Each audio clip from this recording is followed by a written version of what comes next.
नमस्कार, मैं हूं आपके साथ सोनाली सिंह। आप देख रहे हैं न्यूज 18 बिहार झारखंड का खास बुलेटिन। खबर एक मिनट में देखिए बिहार झारखंड की तमाम बड़ी खबरें।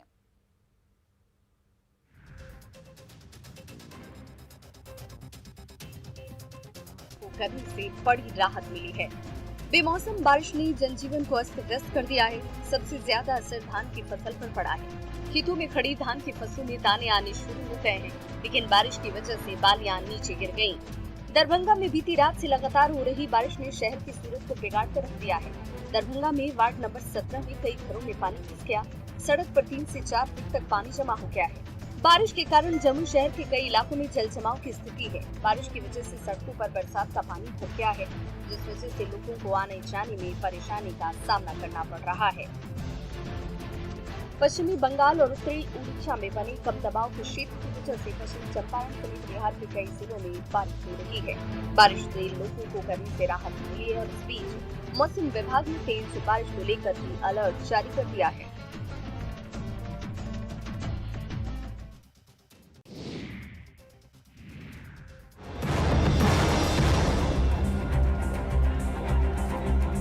मुजफ्फरपुर में सांस्कृतिक कार्यक्रम के दौरान जमकर लाठी डंडे चले, जिसका वीडियो सोशल मीडिया पर वायरल हो रहा है। मामला तुर्की ओपी क्षेत्र का है। दुर्गा पूजा के दौरान सांस्कृतिक कार्यक्रम का आयोजन किया गया था और इसी दौरान मारपीट शुरू हो गई। 2 लोगों को दौड़ा कर पीटा गया। बाद में स्थानीय लोगों ने दोनों को बचाया। घायल लोगों का नाम भानु प्रताप और लक्ष्मण कुमार है। वीडियो 16 अक्टूबर की रात का बताया जा रहा है कि दोनों भाई आगे में बैठकर कार्यक्रम देख रहे थे। इसी दौरान कुछ लोगों ने उनसे पीछे बैठने को कहा। इससे इनकार करने पर लाठी डंडे और हॉकी स्टिक से दोनों की पिटाई की गई। सूत्रों की माने तो सांस्कृतिक कार्यक्रम की जगह नर्तकियां ठुमके लगा रही थी। इलाके में इसकी चर्चा भी है, लेकिन आयोजकों ने आवेदन में सांस्कृतिक कार्यक्रम लिख कर दिया है। पुलिस भी इससे इनकार कर रही है।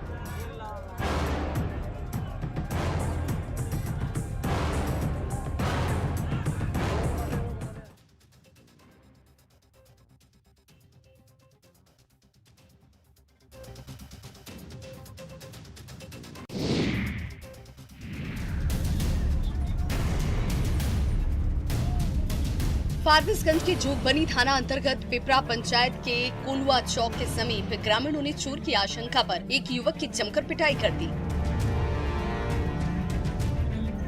युवक की पिटाई के बाद भीड़ ने उसके हाथों को रस्सी से बांध दिया और सजा के रूप में लोगों ने युवक के सर के बाल भी मुड़वा दिए। युवक नेपाल क्षेत्र के नया भंसार के समीप का रहने वाला बताया जा रहा है कि युवक नेपाल से भारतीय क्षेत्रों में घूमने की नियत से आया था।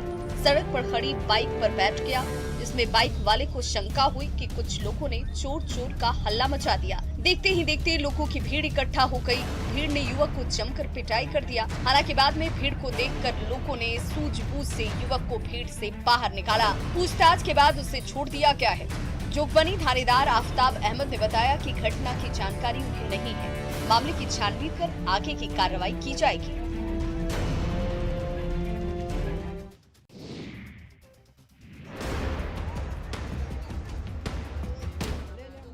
गिरिडीह में प्रेमी युगल की बांधकर पिटाई का वीडियो वायरल हो रहा है। गांवा थाना क्षेत्र के किशनपुर गांव की ये घटना है, जहां प्रेमी युगल को बीती रात ग्रामीणों ने पकड़ लिया। ग्रामीणों ने पूरी रात प्रेमी को रस्सी से बांधकर रखा। वहीं उस पर माता पिता को भी बुलाने का दबाव डाला गया। प्रेमी युवक सरलाडीह टांड निवासी है, जो बीती रात अपनी प्रेमिका से मिलने किशनपुर पहुंचा हुआ था। इस दौरान प्रेमी को लोगों ने पकड़ लिया और उसके साथ मारपीट शुरू कर दी। रात भर बंधक बनाकर रखने के बाद ग्रामीणों ने युवक के परिजनों को बुलाया और प्रेमी युवक पर 1,51,000 रुपए का आर्थिक दंड लगाया गया, जिसका भुगतान करने के बाद दोबारा ऐसा न करने की नसीहत देते हुए उसके परिजनों को सौंपा गया। वहीं गांवा थाना प्रभारी ने इस मामले में किसी भी तरह की शिकायत मिलने से इनकार किया है और शिकायत मिलने पर उचित जांच कर कार्रवाई का भरोसा दिया।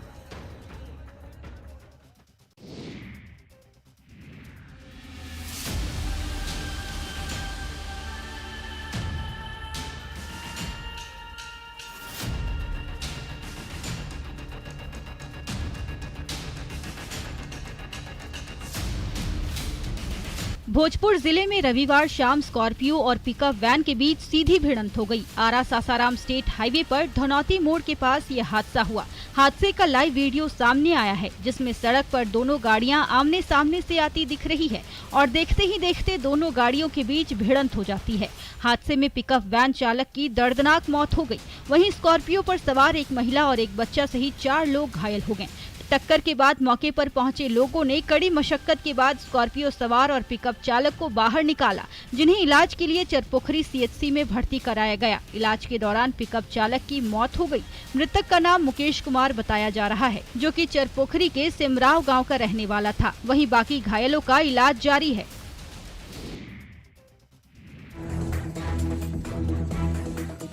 जम्मू कश्मीर के कुलगांव में बिहारी मजदूरों को टारगेट बनाते हुए आतंकवादी हमला किया गया। हमले में अररिया जिले के 2 मजदूरों की मौत हो गई, जबकि हमले में एक मजदूर घायल हो गया है। मृतक मजदूर राजा ऋषिदेव बौंसी का रहने वाला था और जोगिंदर ऋषिदेव खैरुगंज गांव का रहने वाला। जोगिंदर ऋषिदेव के 3 बच्चे हैं।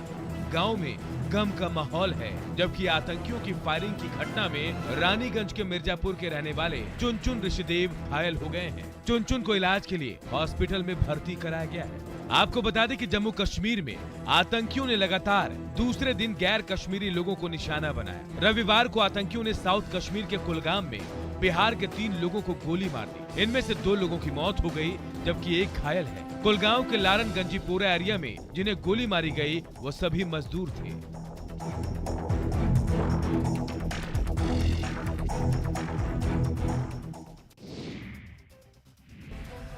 पिछले कुछ दिनों से जम्मू कश्मीर में बिहार के लोगों को टारगेट किया जा रहा है। आतंकी जम्मू कश्मीर की कई जगहों पर बिहार के मजदूरों को गोली मार रहे हैं। एक सप्ताह के अंदर बिहार के 4 लोगों को गोली मार दी गई है। मरने वालों में मजदूर और ठेला लगाने वाले लोग थे, जिसकी आतंकियों ने गोली मारकर हत्या कर दी। एक मजदूर गंभीर रूप से घायल है, उसका इलाज चल रहा है।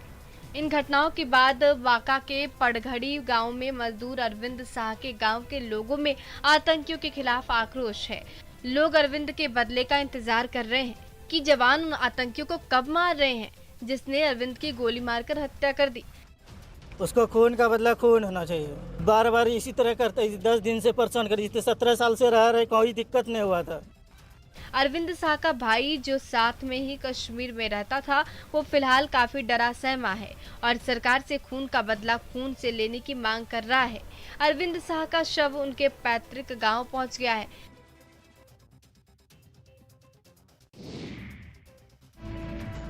जम्मू कश्मीर में लगातार बिहार के लोगों को टारगेट कर आतंकी गोली मारकर हत्या कर रहे हैं। कुछ दिनों के अंदर बिहार के 4 लोगों की आतंकियों ने गोली मारकर हत्या कर दी है, जिसके बाद जम्मू कश्मीर में काम करने वाले बिहार के लोगों में डर का माहौल हो गया है। अब जम्मू कश्मीर से लोग लौटकर अपने गाँव आ रहे हैं। भागलपुर जिले के वादे सैदपुर गांव के 60 लोग जम्मू के श्रीनगर में मजदूरी करते हैं, लेकिन लगातार हो रही हत्या के बाद 32 लोग अपने गांव लौट आए हैं। 1-2 दिनों के अंदर बाकी लोग भी जल्द ही वापस गांव लौट आएंगे।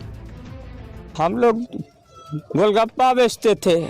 गोलगप्पा बेचने वाला को जो है ना, हाँ, खोज के गोलगप्पे वाला को मार रहा है।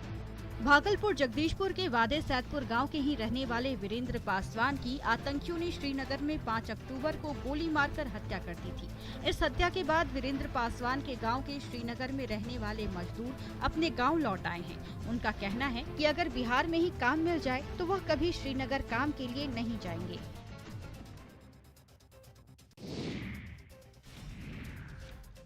महफिल में भोजपुरी गाने का कान फोड़ू शोर गूंज रहा है और उस शोर पर तमंचे वाला सिरफिरा खुशी से झूम रहा है। ये देखिए, ये मनचला कैसे सिर के ऊपर हवा में तमंचा लहरा रहा है और हर किसी को उसकी चमक दिखा रहा है। तभी वहाँ मौजूद युवक उसे बार बार रोक रहे हैं, तमंचे की छीना झपटी कर रहे हैं, लेकिन जब हाथ में हथियार है तो वो भला किसी की क्यों सुनेगा। ये वायरल वीडियो बताया जा रहा है कृष्णागढ़ के सरैया गांव का, जहां तमंचे पर डिस्को डांस की ऐसी महफिल सजी कि उसके वीडियो ने सोशल मीडिया में तहलका मचा दिया। पीली शर्ट पहने सिरफिरा ग्रामीणों की भीड़ के सामने हाथ में तमंचा लेकर नाचने लगा। पिस्टल की चमक से सबको डराने लगा। लेकिन जरा सोचिए, भीड़ के सामने थोड़ी भी चूक हुई और तमंचे से दनदनाती हुई गोली छूट गई तो क्या होगा। तमंचे के साथ डिस्को का ये वीडियो कृष्णागढ़ पुलिस के हाथ लग चुका है और कृष्णागढ़ पुलिस उस आरोपी की सरगर्मी से तलाश कर रही है।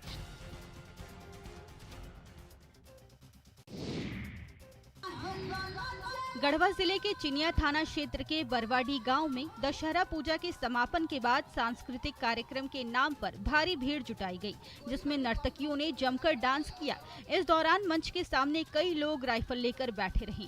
भोजपुरी की एक महिला सिंगर जैसे ही लहरिया लूटा ए राजा गाना गाने लगी, इस दौरान सामने बैठे लोगों में राइफल से फायरिंग करने की होड़ मच गई। बारी बारी से लोग सामियाने के ऊपर दनादन फायरिंग करने लगे। फायरिंग के दौरान वहां पर हजारों की भीड़ जुट गई थी। अगर थोड़ी सी भी चूक होती तो कई लोग घायल हो जाते और अफरा तफरी मच जाती, लेकिन फायरिंग करने वालों को इसका थोड़ा सा भी एहसास नहीं था। वह भोजपुरी गाने और डांस देखकर घंटों फायरिंग करते रहे। सवाल उठता है कि जब ऐसे कार्यक्रमों पर रोक है तो क्या बिना अनुमति के इस कार्यक्रम का आयोजन किया गया है? अगर ऐसा है तो ऐसा करने वालों पर कार्रवाई क्यों नहीं हो रही है? सांस्कृतिक कार्यक्रम के नाम पर कोरोना गाइडलाइन की धज्जियां भी उड़ाई गई।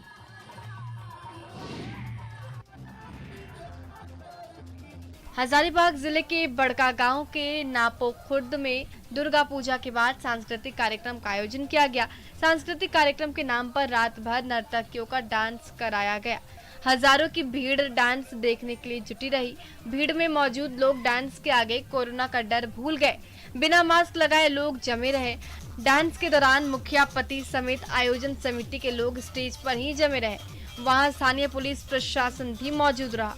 मौजूद पुलिसकर्मी भी कार्यक्रम का आनंद लेते रहे, लेकिन किसी ने सांस्कृतिक कार्यक्रम के नाम पर कोरोना गाइडलाइन उड़ाई जा रही धज्जियां पर परवाह नहीं की। पुलिस मूक दर्शक बनी रही। ऐसे में सवाल उठ रहा है कि सांस्कृतिक कार्यक्रम के नाम पर कोविड नियमों के उल्लंघन की अनुमति किसने दी? किसकी अनुमति पर यहाँ हजारों की भीड़ जुटाई गई? बताया जा रहा है कि अश्लील गाने को रुकवाने गई एक महिला नेता को आयोजकों के गुस्से का शिकार भी होना पड़ा।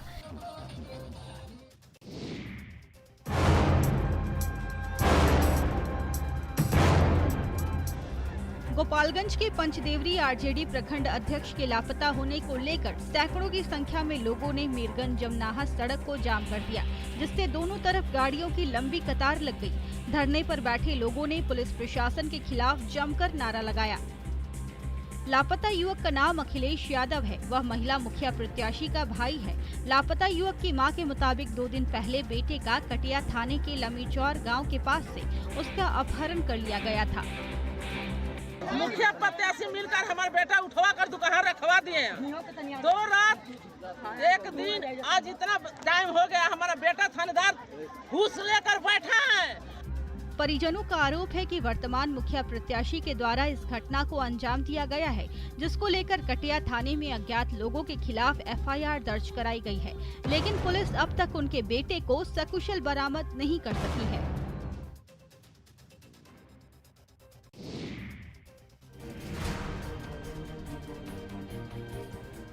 नालंदा के सातपुर मोहल्ले में रहने वाली बिजली कर्मी उर्मिला देवी के बेटे का अपहरण का मामला सामने आया है। परिजनों के अनुसार अपहरणकर्ताओं ने 50 लाख रुपए की फिरौती की मांग की।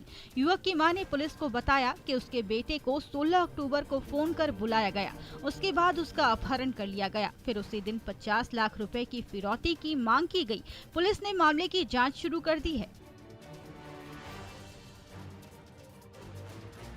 परसों यानी 16 तारीख को लेट नाइट में एक महिला के द्वारा बिहार थाने में एक सूचना दी गई कि उनके पुत्र नीतीश कुमार दिन से गायब हैं।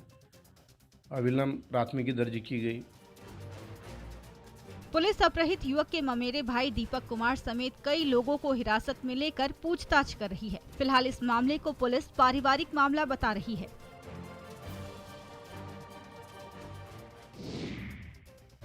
रामगढ़ में निजी बैंकिंग संस्थान के प्रभारी शाखा प्रबंधक कमलेश नारायण शर्मा हत्याकांड का पुलिस ने खुलासा कर लिया है। पुलिस ने इस मामले में 4 लोगों को हिरासत में लिया है। साथ ही हत्या में उपयोग में लाए गए लोहे की सरिये को भी पुलिस ने बरामद कर लिया है।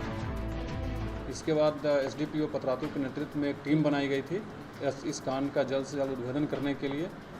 तो ये इस कांड में कुल 4 आदमी शामिल थे। चारों की गिरफ्तारी हो गई है। इस कांड में प्रयुक्त किए गए एक सावल जो लोहे का मोटा रड है और एक लोहे का पतला रड है उसको भी बरामद किया गया है। आपको बता दें कि 15 अक्टूबर की रात घर में घुसकर कमलेश शर्मा की हत्या कर दी गई थी। हमले में उसकी पत्नी चंचला शर्मा गंभीर रूप से घायल हो गई थी, जिनका इलाज अभी भी रिम्स में चल रहा है। सभी पकड़े गए आरोपी कमलेश शर्मा के घर के पास के ही रहने वाले हैं। इन्होंने बदला लेने के लिए इस घटना को अंजाम दिया। पकड़े गए आरोपियों का नाम विजय चौधरी, राजा चौधरी, राम अचल और राहुल चौधरी है।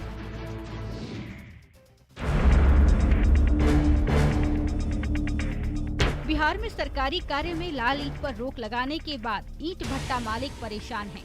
बिहार के ईंट भट्टा मालिकों का प्रतिनिधि मंडल बिहार के डिप्टी सीएम तारकिशोर प्रसाद से कटिहार में मिलकर इस दिशा में उचित निर्णय लेने की मांग की।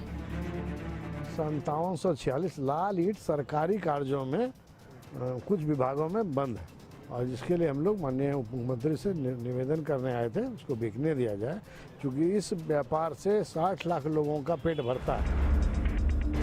ईंट भट्टा मालिकों की माने तो सरकार ने तमाम टैक्स लेने के बावजूद अचानक लाल ईंट पर सरकारी कार्य में रोक लगा दिया है, जिससे ईंट भट्टा में बना हुआ ईंटों का अंबार सा लग गया है। ईंट का अधिकतर इस्तेमाल सरकारी कार्य में ही होता है। इसके अलावा बिहार के सबसे ज्यादा मजदूरों को रोजगार ईंट भट्टे से मिलता है।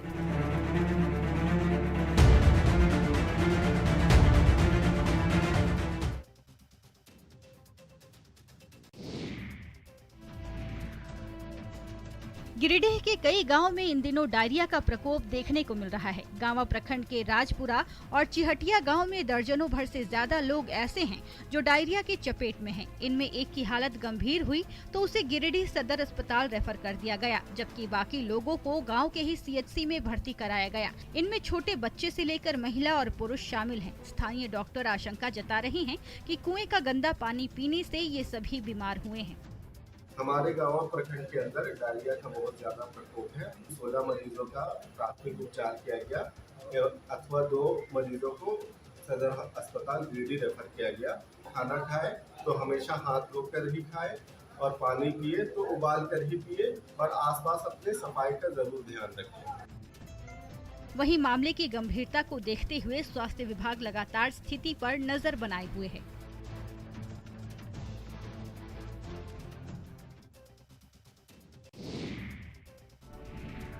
हॉकी और तीरंदाजी के नाम से अपनी पहचान बनाने वाले खेल प्रदेश झारखंड की बेटियों ने अब फुटबॉल में भी अपना दमखम दिखाना शुरू कर दिया है। बेटियों की मेहनत का असर ऐसा है कि राज्य की 8 खिलाड़ियों का चयन अंडर 17 भारतीय महिला फुटबॉल टीम कैंप के लिए किया गया है, जिसमें रांची के खेलगांव की JSSPS की 3 फुटबॉलर भी शामिल हैं। इसमें निशिमा कुमारी को बकायदा AISF की तरफ से पत्र भेजकर जमशेदपुर में चल रहे नेशनल कैंप में शामिल कर लिया गया, जबकि 7 लड़कियों को अभी पत्र मिलना बाकी है। JSSPS में इस समय अंडर 17 में कुल 25 लड़कियां फुटबॉल का प्रशिक्षण ले रही हैं। ऑल इंडिया फुटबॉल फेडरेशन द्वारा धनबाद में 16 से 17 अक्टूबर को टैलेंट हंट अभियान चलाया गया। इस अभियान का उद्देश्य झारखंड की प्रतिभावान खिलाड़ियों को नेशनल कैंप में शामिल कराना था। इस शिविर में JSSPS के खिलाड़ियों ने भी भाग लिया। JSSPS की निशिमा कुमारी, रोशनी तिग्गा और सुष्मिता कुमारी का चयन कैंप के लिए किया गया है।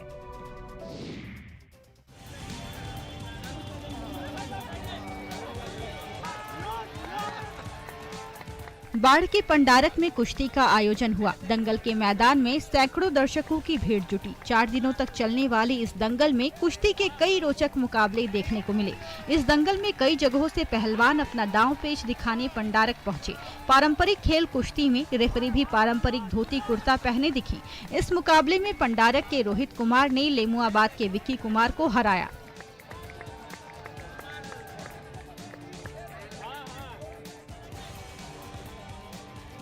वहीं छपेड़ा तर के पहलवान सचिन कुमार और बनारस के पहलवान अनिल कुमार की कुश्ती बराबरी पर रही। पहलवान रोहित कुमार पंडारक और सुमन कुमार बेटिया का मुकाबला भी बराबर का रहा। बनारस के मोहित कुमार ने पंडारक के अभिषेक कुमार को हराया।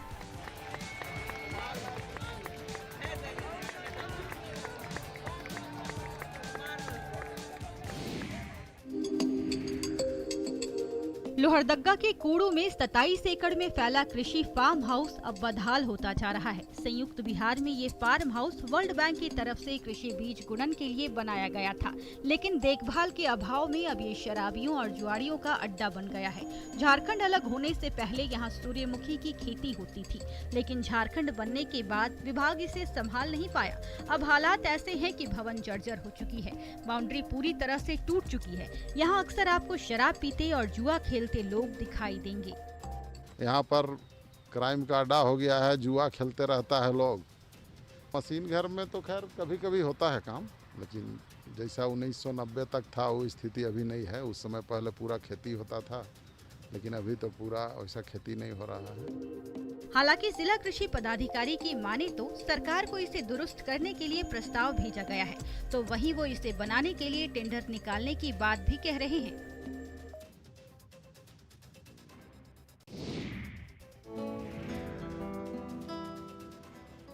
गया के पटवा टोली के 20 से अधिक स्टूडेंट्स ने जेईई एडवांस में सफलता प्राप्त की है। खास बात यह है कि सबसे अधिक पावर लूम कारीगर के बच्चों ने सफलता हासिल कर नाम रोशन किया है। यहाँ के बच्चे देश के 12 राज्यों में अपना योगदान दे रहे हैं। यही नहीं, विश्व के कई देशों में भी अपना योगदान दे रहे हैं। मैंने IIT एडवांस पास किया है। मेरा रैंक 4217 है जनरल कैटेगरी से, और OBC कैटेगरी में 724 है। मेरे पिता का नाम ख्याली प्रसाद है, वो एक बुनकर ही हैं, दूसरे के यहाँ मतलब काम करते हैं। यहाँ के बच्चे कोई अमीर परिवार से नहीं आते हैं, बल्कि बेहद ही गरीब परिवार से हैं। जेईई एडवांस में सफल छात्र रवि कुमार के पिता बुनकर हैं, तो शिल्पा कुमारी के पिता पावर लूम चलाते हैं। वहीं शशि की मां बुनकर के यहाँ काम करती हैं। और फिलहाल इस बुलेटिन में बस इतना ही। आप देखते रहिए न्यूज़ 18 बिहार झारखंड।